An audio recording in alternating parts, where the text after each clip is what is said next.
배웠던 열공학 관계, 열공학들과 이제 설비공학의 관련성 이런 걸 쭉 이야기하고 있는데 이제 단위는 이제 아주 이게 실용적인 것인데 그래서 요 단위 환산하는 것이 상당히 이제 실제 실무에서는 많이 필요합니다. 그러니까 이 기술자들은 또 이제 자기 그 배운 기본에 따라서 또 어떤 이 외국에서 오면은 다른 나라에서는 또 그 나라 단위를 이야기하고 이렇기 때문에 이제 서로 그 말하자면 뜻이 통하려고 그러면은 이 단위 환산을 잘 알고 있어야 되는데 아마 여러분은 열공학 같은 거 이제 배울 때 거의 다 SI 유니트로 다 배웠죠.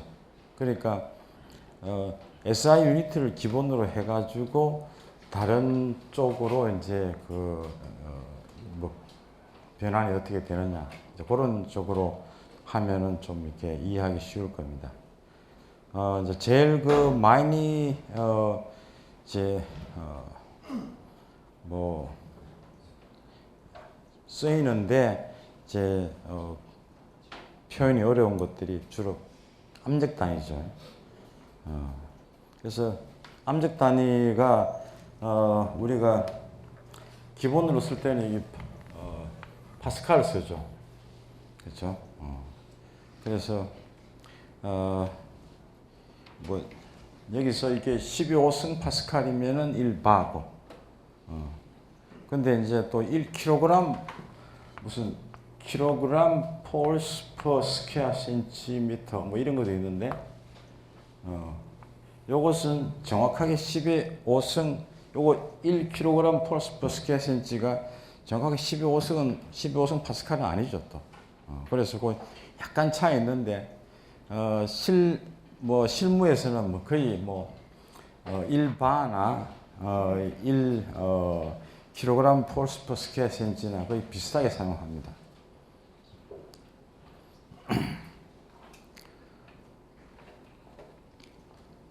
오케이. 그게 여기 8번째 있는 건 그것인데 1kg 폴스 퍼 스퀘어 센티라고 하는 것은 바로 따지면은 0.981바 뭐 이렇게 된다고 했고 여기서 ATM 하는 거는 그 표준 대기압을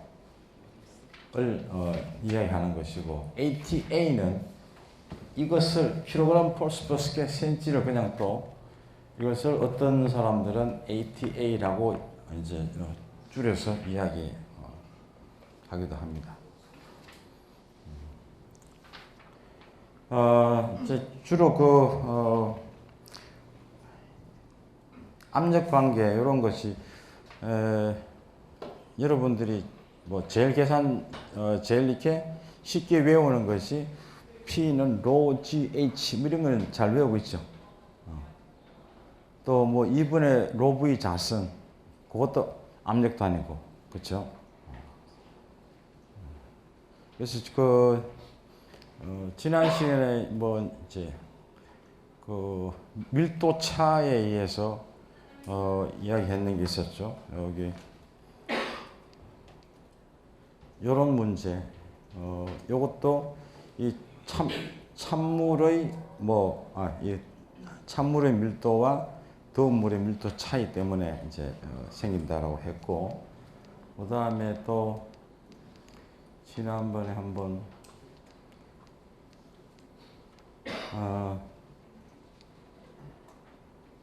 고층 빌딩에 뭐 화재의 경우에 그 부합 부력 압력 생기는 걸 이야기하는 것이 있는데,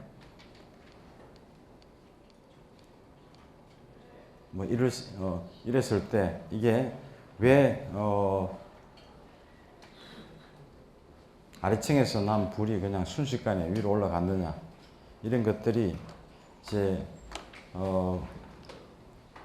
하여튼 뭐 보통 일반적으로 알기는 뜨거운 것이니까 올라간다 이렇게 하지만 그게 왜 올라가느냐 이렇게 또 물으면은 글쎄요 한다고. 이제 원래 유체학적으로는 이렇게 어느 공간에 하나가 들어가면 하나가 반드시 빠져나와야죠. 그냥 뭐 이렇게 겹쳐서 들어갈 수는 없잖아. 그래서 이제 요렇게 건물 내부의 온도가 바깥 온도와 다르다 할 때는 이게 그때 압력 차이가 얼마냐 뭐 이렇게 물을 때는 계산을 어떻게 하죠? 그러니까 이게 압력이 아까 이야기한 대로 로 GH인데 이제 이게 G하고 H 그러니까 건물의 바깥쪽은 예를 들어서 10도 공기다. 건물 내부는 뭐 평균적으로 20도라고 해도 되잖아요.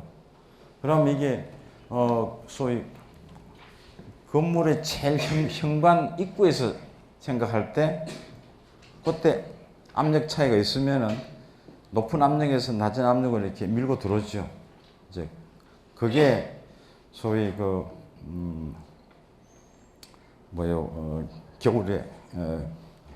겨울에 우리가 건물에 문을 열고 들어가면 바람이 쫙 빨리 들어오는 거 이제 그런 현상인데 그 압력이 얼마냐 이렇게 이제 간단하게 계산할 때는 이게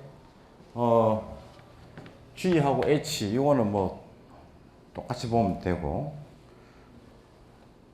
density가 예를 들어서 뭐 10도 공기는 뭐 1.3 뭐 킬로그램 퍼 메타 삼성 또 20도 공기는 뭐 1.1 킬로그램 퍼 메타 삼성 뭐 이렇게 밀도가 이제 조금 다릅니다. 그거 차이로서 이런 압력 차이가 생기죠.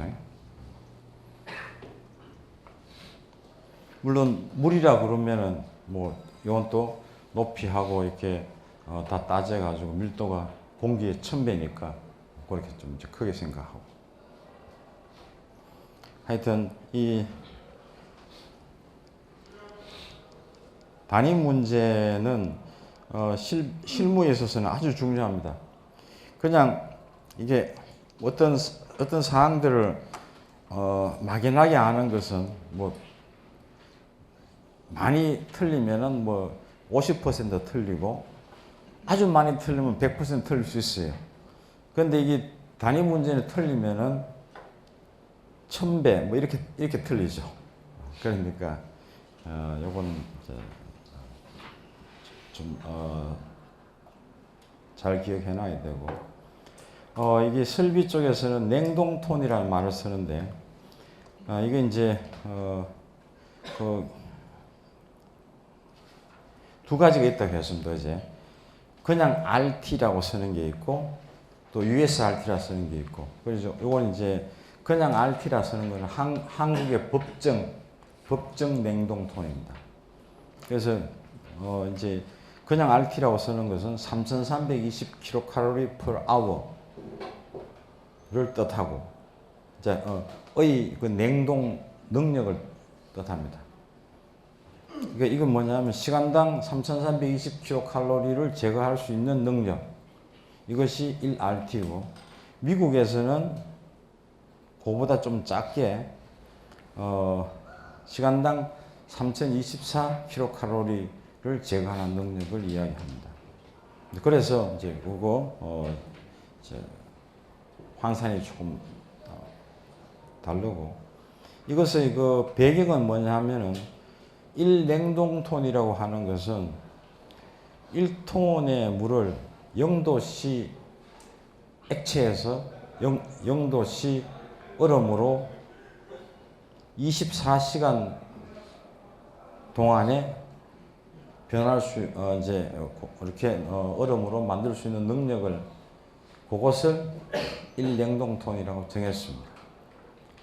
이것은 이제 뭐 일본 이렇게 유럽 이쪽에서 이제 쓰고 미국이나 영국 같은 데서는 또 이걸 그 사람들은 화씨 쓰고 파운드를 쓰기 때문에 똑같이 32도 액체물이 32도 얼음으로 바뀌는데 2000파운드가 24시간 동안에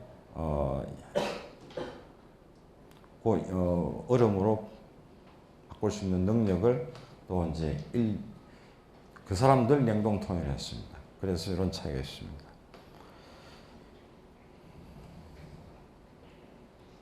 왜냐하면 이런 단위가 없으면은 어떤 저런 뭐 냉동기를 보고 항상 저거 이야기할 때 뭐 6,500kcal 뭐 이런 식으로 이야기해야 된다고. 그러니까 좀 더 쉽게 하려고 그러면 2톤이야. 이런 식으로. 자기들로서는 그 2톤 그러면 그게 냉동톤을 떠다는 거예요. 그것에서 이제 이 냉동기 기술자들 입에서 나오는 톤은 냉동톤이에요. 또 보일러 기술자들 입에서 나오는 톤은 보일러 톤입니다. 그래서 이 보일러 톤은 그 밑에 있는데 BT라고도 이제 이야기하고, 이것은 1톤의 물을 1시간 내에 100도씨 물에서 100도씨 수증기로 바꿀 수 있으면 이걸 1보일러 톤의 용량이라고 정합니다. 그래서 이것은 상당히 이제 큰 용량이죠. 이게 따져보면 이것은 53만 9천 칼로리 per hour입니다. 그러니까 539 메가칼로리 per hour 이렇게 되어 있습니다. 또 이 이제 가정기기 용량 이런 것도 조금 상식적으로 이제 알 필요가 있는데, 이것은 이제 나중에 부하 계산을 할 때 이런 그 소비 전력 기준에서 얼마나 전력을 사용하느냐.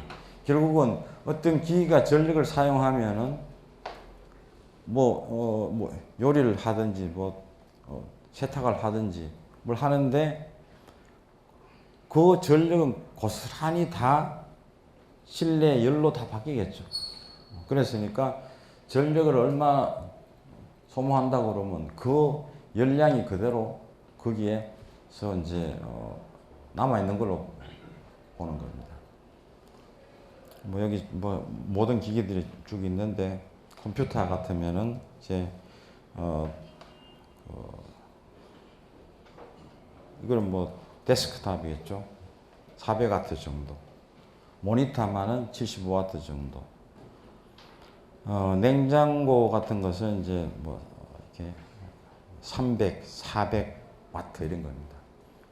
그 다음에 다리미, 이것은 600W고. 밥솥은 500W. 그러니까 다리미나 밥솥이나 비슷하죠. 그 다음에 보온에 눌러 놓으면은 100W 정도.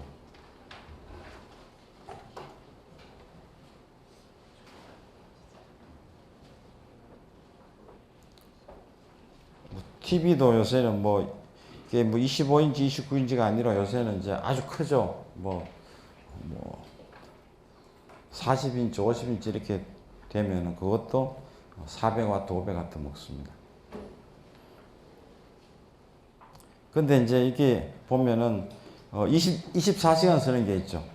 그리고 시간이 얼마 안 쓰는 거 있고, 그죠? 그러니까 이제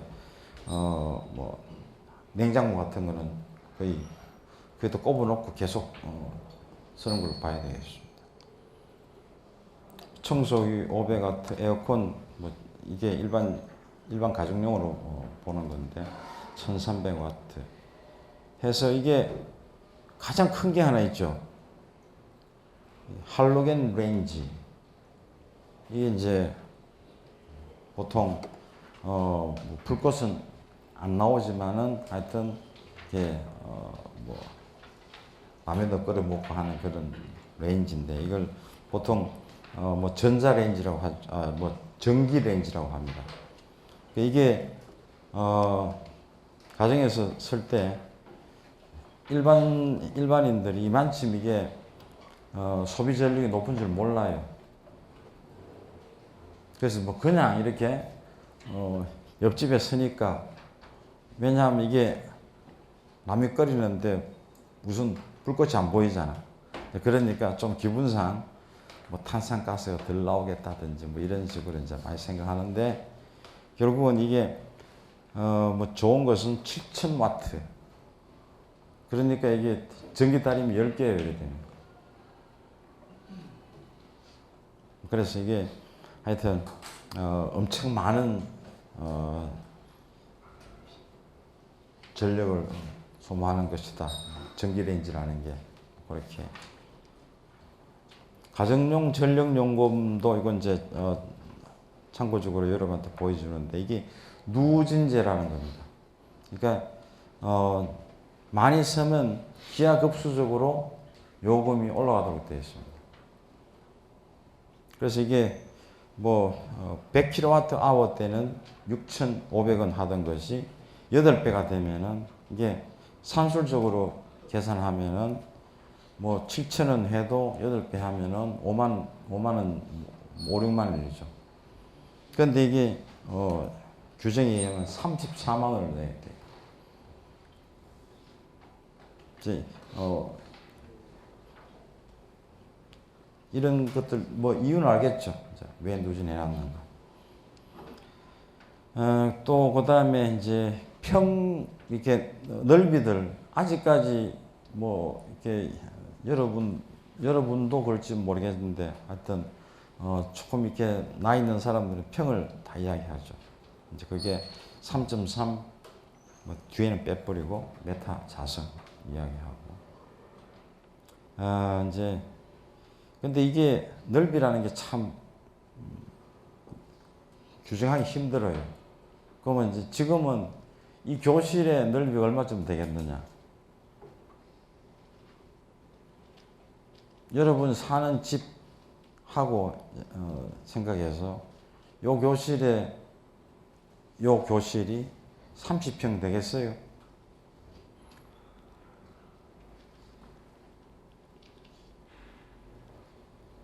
(30평) 하면은 이게 3.3 곱하기 3 하면 이게 거의 100m 자승이지, 그치?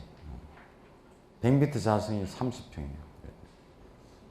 여기서 여기까지 몇 미터쯤 되겠어? 15. 여기서 여기까지는? 10m 채 안 되겠지?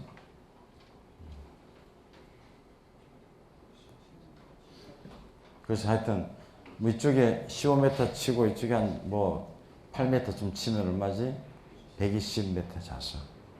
그러면 이게 평수로 따지면은 30여 평 되는 거예요. 요거 우리 교실이. 그러면은 이게 어느 정도 자기 머릿속에 내가 공부하던 교실이 뭐 예를 들어서 35평 정도더라. 120m 자승이더라. 그런 식으로 하나만 딱 기억해 놓으면은 다른 거는 거기 비례해서 알면 돼요. 이제 이것도 면적 개념이 너무 없으면은 자기가 어떤 실무에서는 문제 풀어놓고도 문제가 예를 들어서 아까 같이 뭐 단위 계산을 잘못해서 100배가 틀렸는데도 틀린 줄 모르고 가만히 있어요.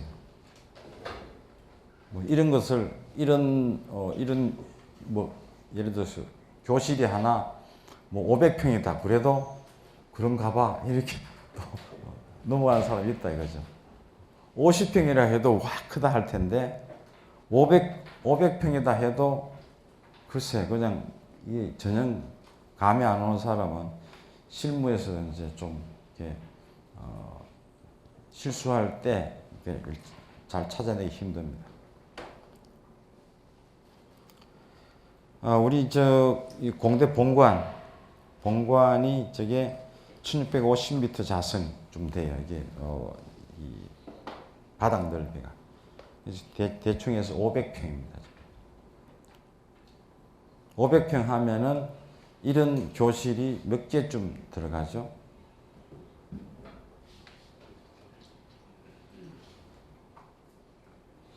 20개까지는 안 되더라도 하여튼 15개 들어가죠. 대충 그렇게 생겼죠, 저게. 그래서 연건평 하면은 저기 7층 건물이니까 꼬박이 7 하면은 연건평이 나오는 거예요. 또 돈 이야기도 이제 뭐 여러분은 큰 돈을 안 만져봤으니까 조원 하면 잘 모르잖아요. 그럼 이제 정부 예산 혹은 뭐 우리나라 뭐 수출액 뭐 이런 걸 기준해서 하면은 조금 이제 이해가 될 겁니다. 정부 예산이 360조 원쯤 됩니다. 그 다음에 수출액이 그것이 한 2배쯤 돼요. 그 다음에 이게 10억 달러라는 것이 대충 해서 1조 원입니다. 그래서 보면은 에너지 수입이 이것이 200조 원 정도 돼요. 그러니까 우리나라 예산이 360조 원인데 에너지 수입이 200조 원이죠. 그러니까 굉장히 크죠, 하여튼. 뭐 석탄, 석유, 뭐 가스 이거 다 그 수입하는 것만 해도 200조 원이다.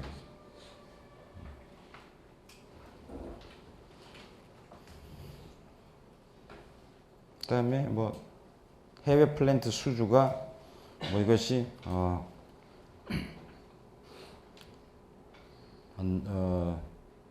60조 원. 자동차 수출이 45조 원쯤 되고. 우리 대학 1년 예산이 5천억. 5천억 하면은 0.5조 원이죠. 그러니까 이게 뭐 몇십조 하면은 이게 어마어마하게 큰 돈이다. 또 TOE라는 단위를 또 주로 씁니다. 이게 이제 에너지량을 이야기할 때 이게 1TOE는 톤 오브 이퀴벌런트라고 해서 이제 보통 10기가 칼로리를 1TOE라고 합니다.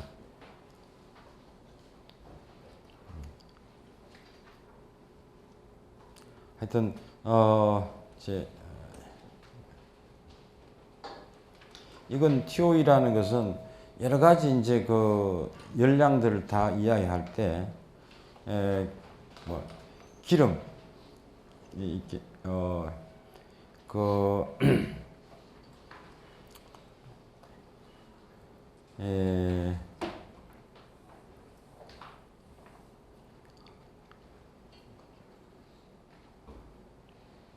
하여튼 이 기준을 해서 10기가 칼로리를 이제 해서 1TOE라고도 이야기한다. 그 다음에 뭐 다른 건 대충 넘어가고 이 우리나라의 발전 설비 용량 이것은 우리나라 인구가 지금 한 얼마나 보죠? 5천만, 6천만 남한 인구?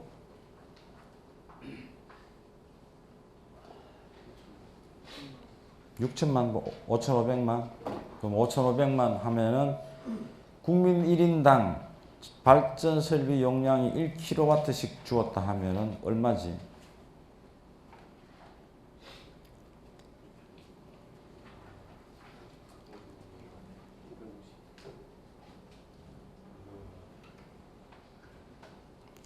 (5,500만) 곱하기 그렇게 뭐 그게 1kW니까 5,500만 킬로와트.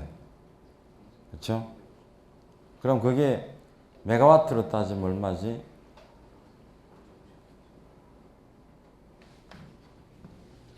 이게 5,500 하나, 둘, 셋, 네 개죠. 그죠?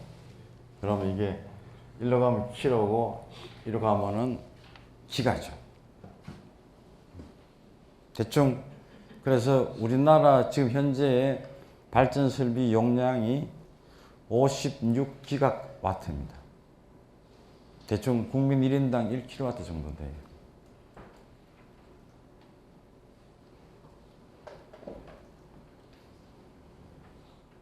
문제 앞으로 이제 조금씩 늘어나겠죠. 이제. 그것도 이제 국민 1인당 몇 킬로와트냐 하는 것도 사실은 이게 그 나라의 그 어떤 소위 국력을 나타내는 척도도 됩니다.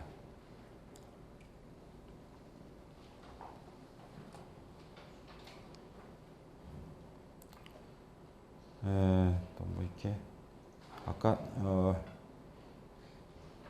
에어컨 이야기했고 그 에어컨에서는 우리가 이 일반적으로 쓰는 에어컨은 열펌프의 일종이라고 했죠.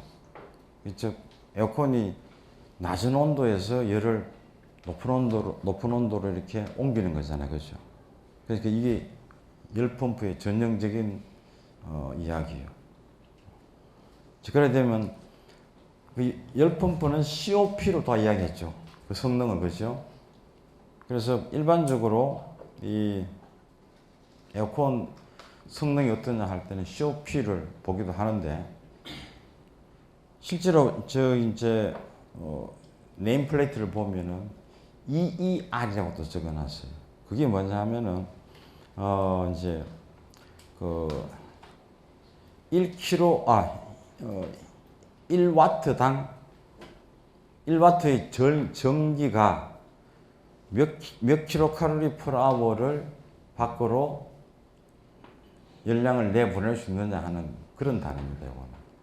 그래서 이제 그걸 이해하려고 하는데 그것은 일반적으로 이제 이게 1RT 에어컨 뭐 이건 이제 보통으로 봤을 때 COP가 이제 3 정도입니다. 보통 일반적으로 쓰는 에어컨이 COP가 3인데 ER은 그보다 조금 적게 되어 있습니다. 그래서 이제 일반 사람들도 COP라는 말을 쓰면 좋겠는데 그 COP 설명하려면 일반 사람들한테 어렵죠. 일반 사람들한테 무슨 뭐 들어가는 전력은 좋은데 뭐 옮겨간 열량 이렇게 하면 이게 이해가 안 가잖아. 그래서 그냥 이제 뭐 1와트가 몇 킬로칼로리 per hour를 옮기느냐 그 량을 이해하려고 그냥 쓰고 있습니다.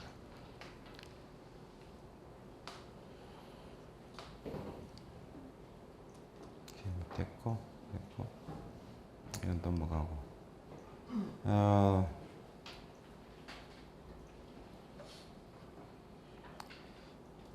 땅값 이야기. 이게 테란노 정도 되면은 한 평 3.3m 자성의 가격이 6천만 원 정도입니다. 그러면 이제 거기에 건물을 지으면은 연건평 당은 270만 원 정도 들어가요. 이게 땅값 대비해서는 건설비는 아주 싸죠. 그러니까 땅값이 굉장히 비싼 거예요. 그 대신 이렇게 층층으로 올리면은 뭐 땅값 비슷한 건물값도 될 수 있겠죠. 이런 경우에 최소한도 20층은 20층 올리면 땅값이나 건물값이나 이제 비슷해지겠죠. 거기에 이제 설비 가격은 이 건설비 전체에서 차지하는 비율이 20% 보다 조금 낮기도 하고 그렇습니다. 그러니까 건물을 봤을 때 여러분이 건물 일반적으로 봤을 때 설비는 안 보여요. 왜냐? 기계실에 다 숨어 있고 천장 위에 숨어 있으니까. 그렇지만 그것의 가격이 한 20%좀 된다.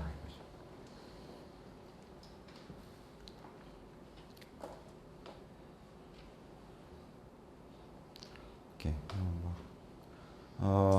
보통 이게 공조기라는 것이 이제 나중에 우리 견학을 한번 해봐야 되는데 요 옆에 요 옆 건물에 공조기가 있는데 보통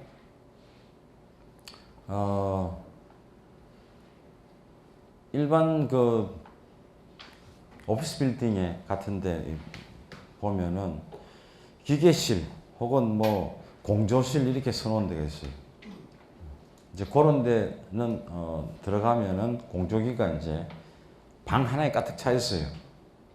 보통 우리 교수실, 여러분 우리 교수실 정도 크기는 알죠? 그곳에 한 절반쯤 돼요. 크기가.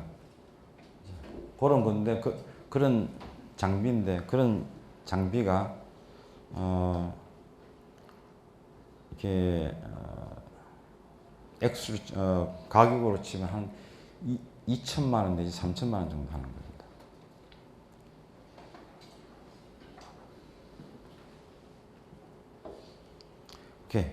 이렇게 해서 뭐 하여튼 돈 이야기까지 해서 어떤 내가 뜻하는 것은 실무하고 관련된 이야기이기 때문에 이렇게 뭐 전력이라든지 뭐 돈 크기 이런 거에 대해서도 이야기를 했습니다.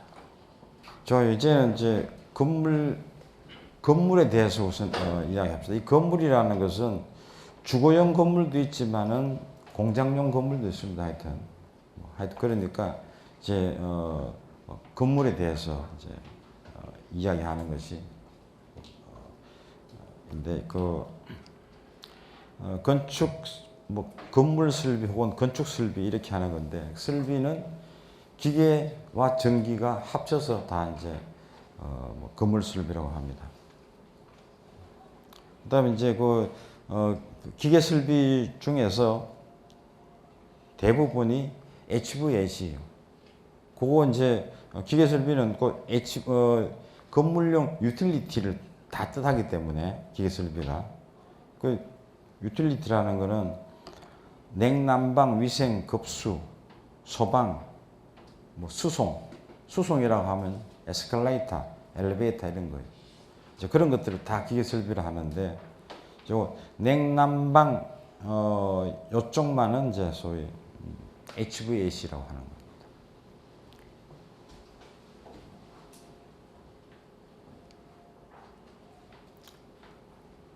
그래서 이제 공기조화라는 것은 에어컨디셔닝 ing이고 이제 사전적 의미로는 여기 써놓은 바와 같이 하여튼 온습도, 기류, 박테리아, 먼지, 냄새, 유해가스 등 이제 실내에 있는 사람 혹은 제품에 대해서 가장 좋은 조건을 유지하는 겁니다.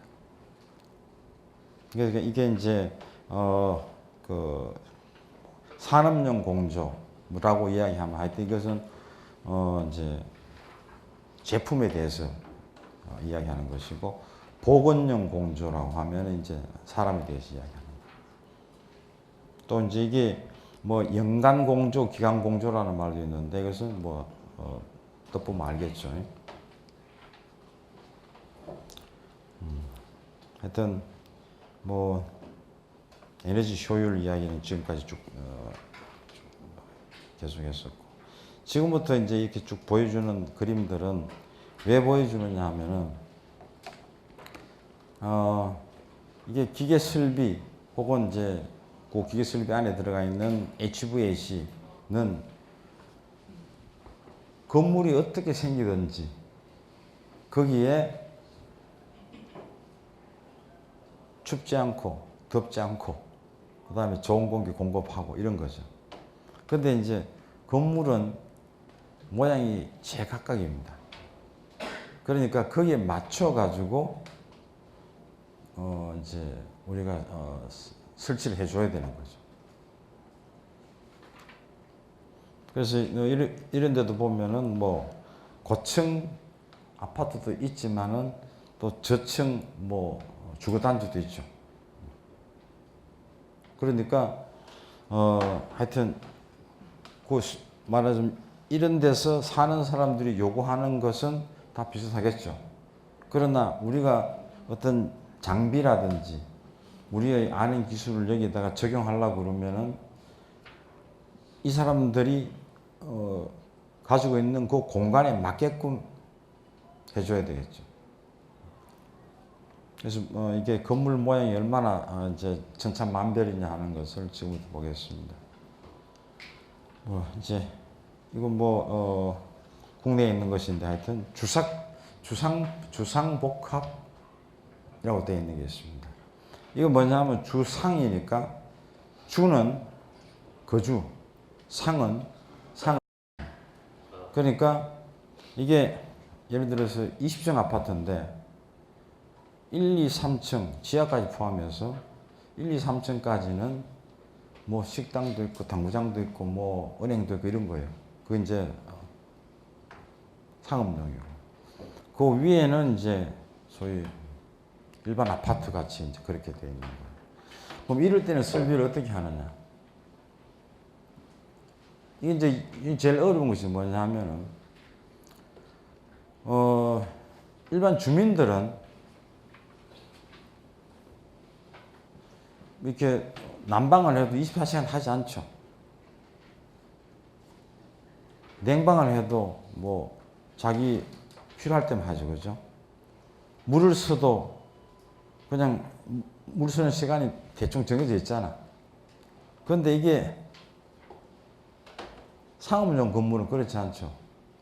물 쓰는 시간이나 냉방, 난방하는 시간이 위에 소위 입주자들하고는 판액이 달라요. 그러면은 예를 들어서 물을 공급한다. 물을 그럼 어떻게 공급할 거냐? 상층에 있는 입주자들 용 물통과 아래쪽에 상가에 있는 사람들 용 물통하고 다르게 설치해야 되느냐? 또 만약에 거기에 이제 물통까지 물을 올려야 될 거 아니야. 물을 올리는 펌프가 고장 났을 때는 누가 돈을 내느냐. 그걸 이제 구분하지 않고 한 대로 다 해놨다 그러면은 이제 문제가 생기는 거예요. 내중에는 위에 있는 사람들은 돈 내려고 그러고 밑에 있는 사람은 돈 안 내려고 그러고 어떨 때는 거꾸로 되고 이런 거예요. 그럴 수 있겠죠. 그래 되면은 이게 우리가 순수한 의미에서 이게 냉동기를 몇 톤 하면 된다. 그러면 그 한 대를 사느냐? 예를 들어서 100톤이 필요한데 25톤 4개를 사야 되느냐? 50톤 2개를 사야 되느냐? 이런 것도 판단해 줘야 돼. 그래서 이제 주상복합이 되면은 설비도 이렇게 구분해서 해줘야 되는 게 있고, 또 이렇게 하여튼, 고층 같으면 여러 가지 어려운 점이 많다고 했죠. 전에 이야기했고. 또 630m니까 이건 또 이런 아파트도 있습니다. 이거는 고층 아파트인데요. 이게 5개가 아니고 매 시간마다 이렇게 보인다 그런 뜻이요.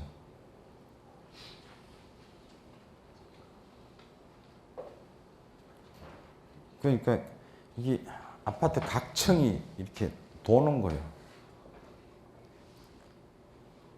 그럼 이래 되면은 나는 남양 집이다, 나는 서양 집이다 이렇게 필요 없죠. 그럼 요런 데 사는 사람들을 위해서도 물을 공급해야 되죠. 그럼 어떻게 공급하겠어요?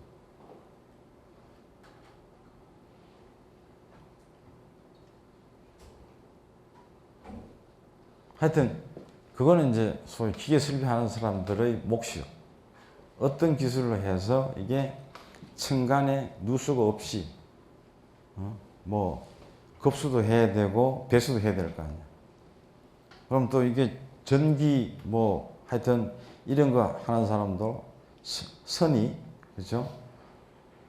배선이 꼬일 거 아니야.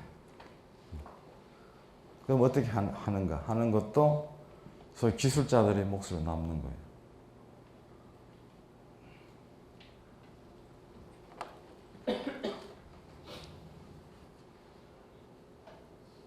하여튼 뭐 이게 뭐 뉴욕 한복판에 뭐 하여튼 자기들 딴에는 건축가들은 예술 작품이라고 하지만은 설비하는 사람들은 골치 아픈 게 많다 그런 이야기.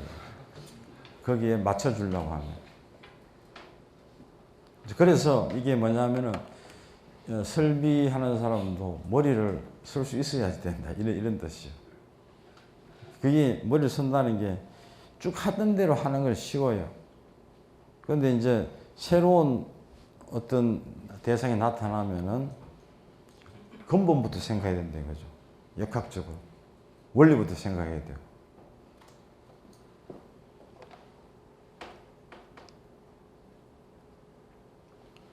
뭐 이런 종류의 박물관도 있고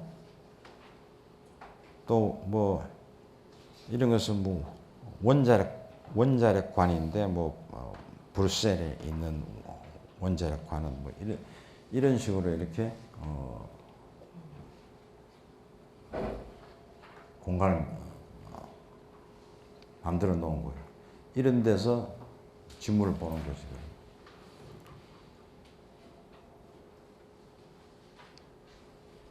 뭐 이런 이게 교회 건물 이런 뭐 책방 같이 생긴 건물도 있는 거예요.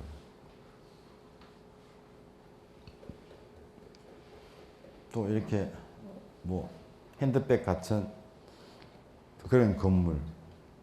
또 이거는 사진을 잘못 찍은 게 아니고 이렇게 생겼답니다. 하여튼.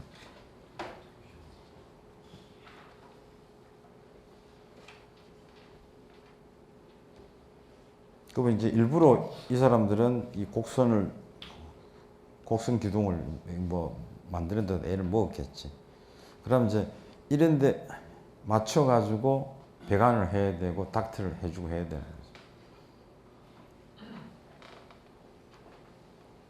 또 이렇게 거꾸로 있는 집.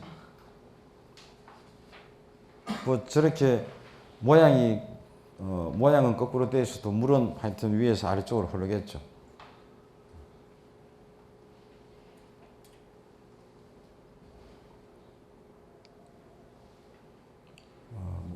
뭐 하여튼 또 이런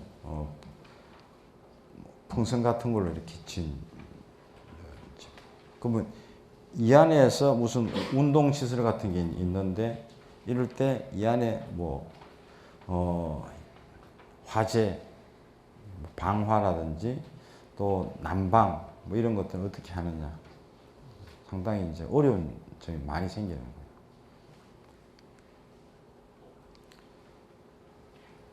여러 가지 있는데 하여튼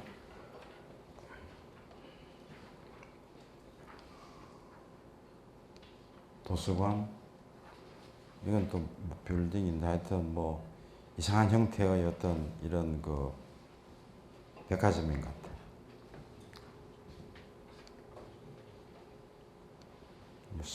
달팽이 집 또 뭐 이런 식으로 이제 뭐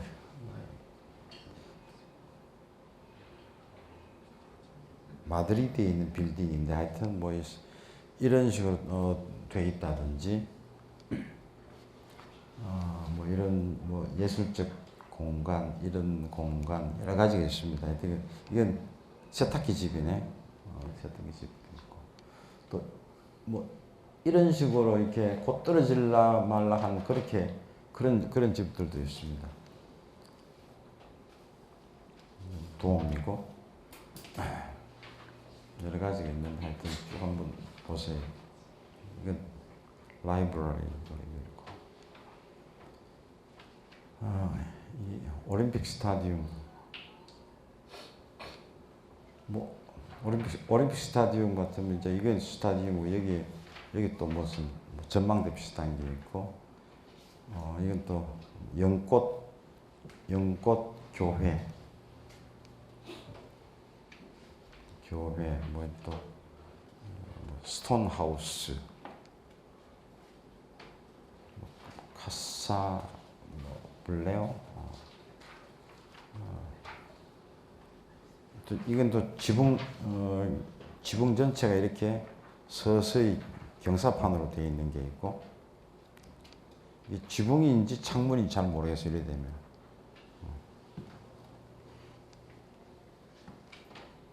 이런 거, 이제 이거는 아마 경기장인 것 같아요. 경기장 안에 이제 이래 되면 공간 높이가 굉장히 높습니다. 뮤지엄, 그다음 또 뮤지엄, 뭐 여러 가지 뮤지엄이 있고, 또 뭐 이렇게 뭐 가우디라는 사람 아주 유명한 사람이죠. 하여튼 뭐 건물을 뭐 희한하게 짓는 사람들, 또 이렇게 뭐 넘어진 것 같은 집,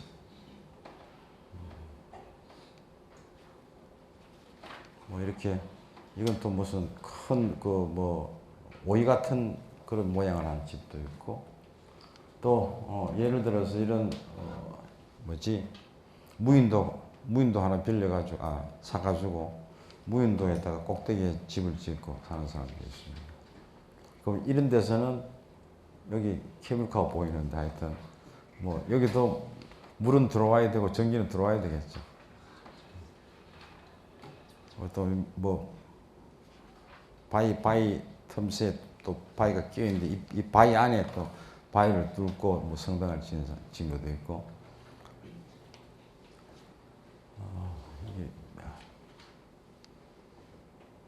이건 북경에 있는 국립극장.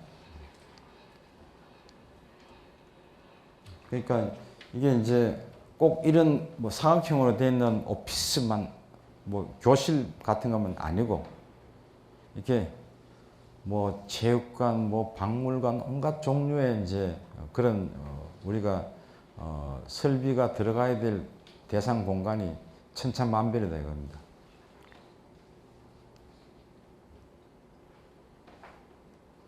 뭐 이거는 진짜로 이렇게 기울어진 거예요. 이거는 이제 일부러 이런 게 아니고, 이거는 아산에 있는 신축 건물이 이렇게 됐답니다. 오케이, 뭐 롯데월드 이건 일단 대충 이야기했고, 이게 이제 뭐 롯데월드 타워에서 대피할 일이 생긴다면 어떻게 대피하느냐. 그래서 이것은 이제 22, 40, 60, 83, 102층의 피난층이 따로 있습니다. 모두 빠져나오는데 1시간 3분이 걸린대요.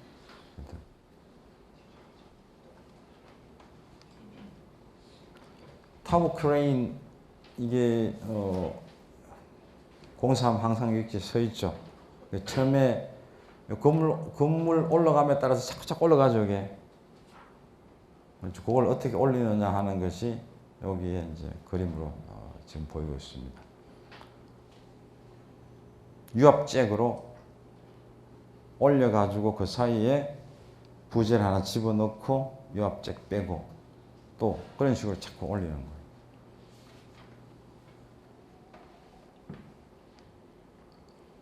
오케이.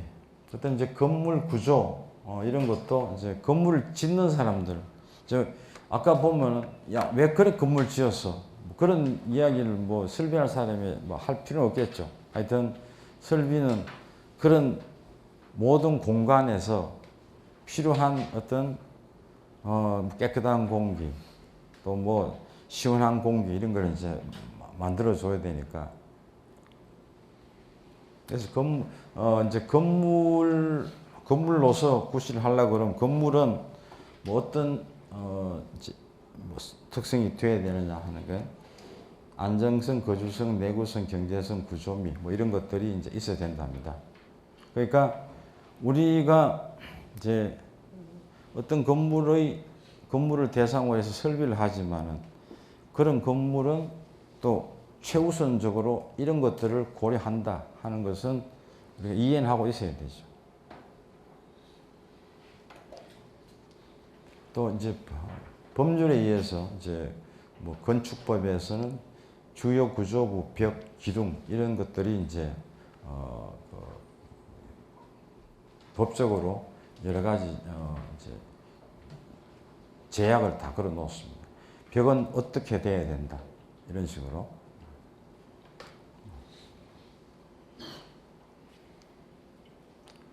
또 이제 구조 형체로 봤을 때 라멘 구조, 저 라멘이라는 건 사람 이름이고, 하여튼 철근 콘크리트 건물을 라멘 구조 건물이라고 합니다.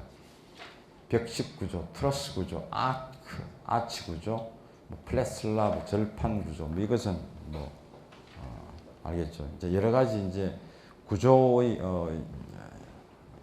형태가 있습니다. 그래서 이런 것이 이제 철근 콘크리트로 만들어서 라멘 구조.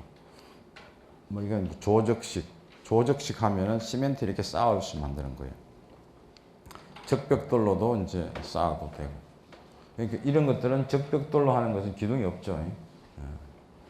벽 자체가 이제 기둥 역할을 하는 거죠. 이 뭐 스페이스 프레임 해서 이제 전시장 같은 데서는 주로 이렇게 하죠. 그다음에 이제 목가구 이제 나무로 짓는 집. 또 이제 쉘 구조, 뭐 스페이스 프레임 구조, 현수식 구조, 막 구조, 뭐 이런 식으로 이제 그 형태에 따라서 이제 현수식 하면 이렇게 양쪽에서 잡아 당기고 있는 걸 현수식이라고 합니다. 철골 구조, 막 구조 이렇게 해서 이제 천이나 뭐 그런 걸로 이제 막 형식으로 만드는 거, 이런 것을 이제 쉘 구조라고 하고. 이제 이런 용어들은 우리가 설비를 하더라도 기술적인 논의할 때는 건축가 사람들, 토목가 사람들하고도 같이 이야기를 해야 돼요. 그랬을 때 용어는 알아야 되죠. 그래서 이런 용어를 조금씩 이야기해 주는 겁니다. 이제 구성 재료에 따라서는 나무로 하는 거, 벽돌, 시멘트 벽돌, 뭐 철근 콘크리트, 철골하고 철근 콘크리트를 같이 쓰는 것도 있고, 시공 방식 어떻게 이제 짓느냐에 따라서 섭식하고 건식 이렇게 나누는 경우가 많습니다. 섭식하면은 물이 있어야지 지어지는 그런 구조물들. 콘크리트는 물이 있어야 되죠. 나무는 물이 없어도 나무집 지을 수 있죠. 콘크리트는 시멘트 가지고 하여튼 철근도 하고 거기다가 물이 있어야지 이제 되는 거니 그런 것들은 섭식에 속합니다. 일단 현장 구조, 조립 구조라고 있는데 현장에서 뚝딱거리고 지으면은 현장 구조라고 하고 조립 구조를 하면은 공장에서 어느 정도 거의 다 만들어 와서 거기서 그냥 나사 몇 개만 조으면 되는 구조. 그런 것들을 조립 구조라고 합니다. 또 이제 가구식 구조, 조적식 구조, 뭐 일체식 구조, 뭐 특수 구조 이제 이것은 뭐 이렇게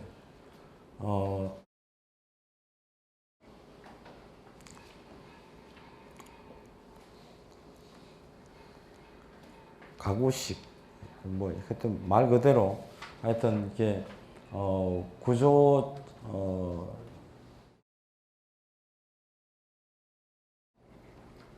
가구 만드는 것 같은 그런 구조. 조적식은 이렇게 쌓는 구조. 일체식은 완전히 이제 딱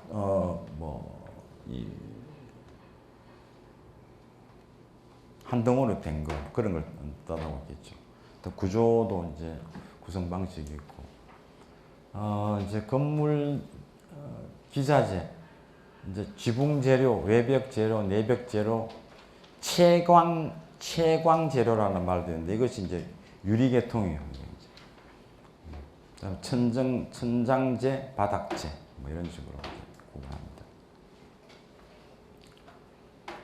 그다음에 설비재, 뭐 단열재, 기밀재, 도장재, 뭐 접착재 이런 게 있는데, 뭐 설비재 예를 들어서 뭐 수도꼭지라든지 그 변기 이런 것들은 이제 설비재에 속하고, 단열재는 알겠고, 도장재는 이 페인팅 재료를 뜻합니다. 하여튼 요즘은 이제 상당히 큰 건물도 이제 아예 공장에서 건물을 아예 만들어 가지고, 그래서 이동을 할 수 있을 만큼만 자릅니다.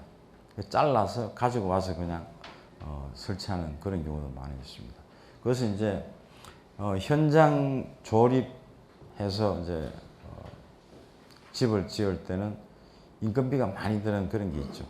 그러니까 이제 공장에서 이제 지어서 아예 옮기는 방법도 많이 있습니다.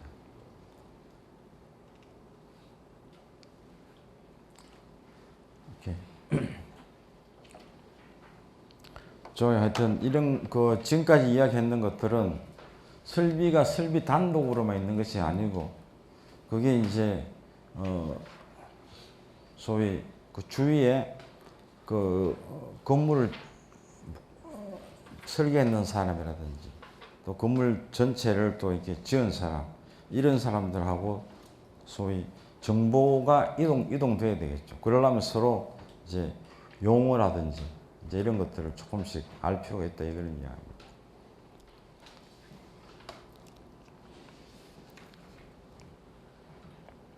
그럼 이제 순수하게 건물 설비에만 국한해서 보면은, 이제 건물 설비 종류를 여기에 14가지를 나열했습니다. 여기서 보면은 이 고가 수조가 있는데, 이것은 이제 밑에 이제 건물 아래쪽에는 이제 시수, 이제 말하자면 상수도가 들어오겠죠. 그 상수도의 물을 일반적으로 고가 수조로 올려가지고 거기서 이제 이용하죠. 다음 냉각탑. 냉각탑은 어제도 이야기했지만은 냉동기의 콘덴서죠. 다음에 여기 이제 뭐 공청 안테나들 있고, 그다음에 엘리베이터 기계실이 또 옥상에 있죠. 그래서 이 엘리베이터도 기계 설비에 속합니다. 여기 에스컬레이터도 있고, 그다음에 여기에 소화전, 뭐 분전반 해서 이제 그 분전반은 전기겠지만은 소화 시설 이렇게 다 있는 게 있죠. 그건 알죠. 그다음에 뭐 에어컨 있고, 화재 감지기. 여기도 여기 위에 화재 감지기가 달려 있죠. 이것들. 여기 아이가 여기 두 개 달려 있네. 그다음에 이제 요 밑에 보면 중앙 감시실. 중앙 감시실이 물론 뭐 도둑도 감시하지만은 전기, 그다음에 통신, 그다음에 설비, 모든 것들을 여기서 감시할 수 있습니다. 그다음에 기계실에는 이제 뭐 냉동기, 뭐 보일러, 공조기, 뭐 이런 것들이 이제 여기 다 들어가 있고, 전기실이 기계실만하게 또 변전실까지 해서 주고 있습니다. 그다음에 발전기실이라고 있는데, 이건 뭐냐 하면은 건축법에 의해서 어느 정도 큰 건물에는 다 비상용 발전기를 두게 되어 있습니다.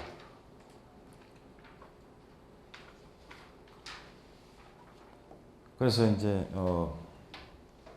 뭐 이런 발전기는 주로 이제 대형 경유 엔진 같은 걸 이제 주로 많이 두고 있습니다. 그래서 이제 이렇게 많은 이제 설비들이 있고, 전기 쪽은 뭐 하여튼 뭐 수변전 설비, 뭐 자가 발전 설비 이런 것이 다 전기에 속하고, 분전반이라고, 전기를 분배해 준다고 해서 분전반이라고 합니다.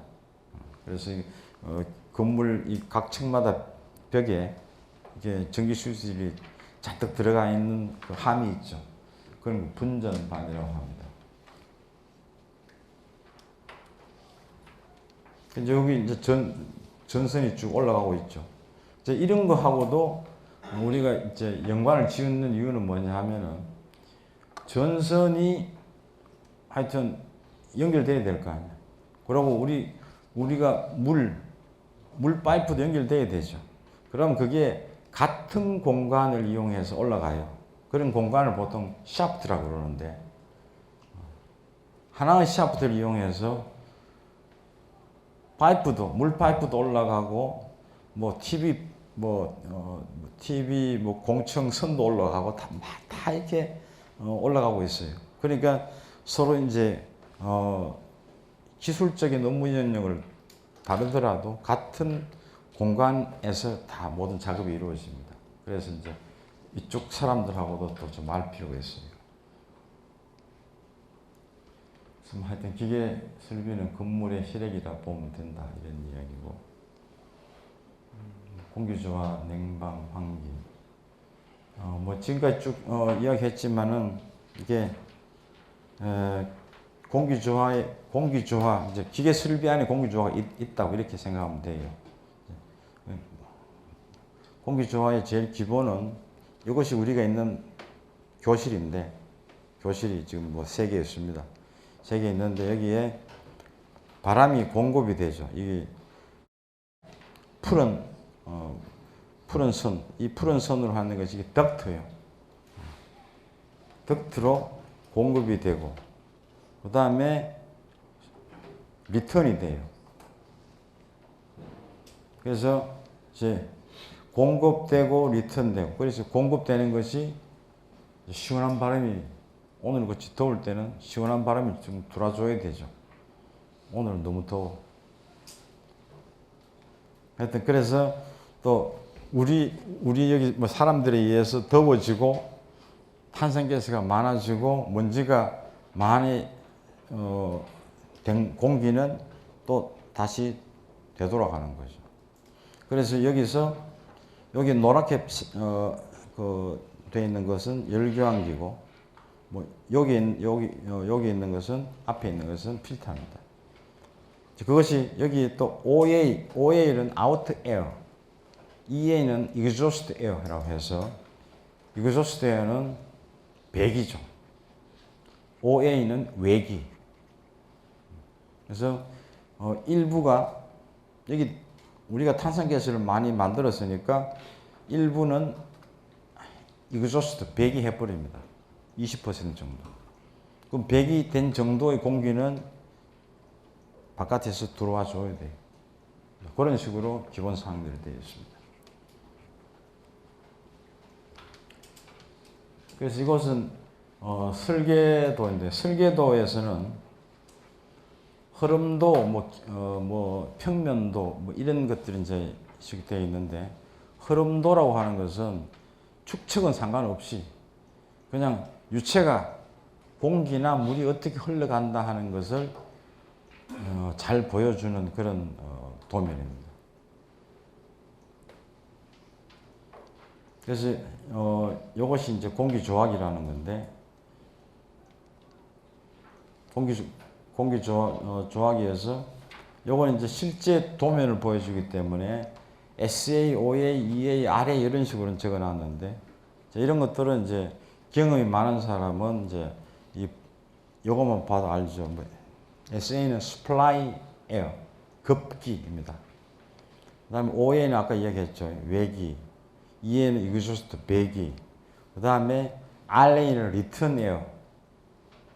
return air는 환기라고도 합니다. 돌아오는 활자 써서. 그래서 이게 supply 급기가 이렇게 해서 공기가 이렇게 해서 소음 챔버를 지나가지고, 왜냐면 이 소음 챔버가 없으면은 이 안에는 이 공조기 안에는 팬이 있어요. 팬이 시끄러워요.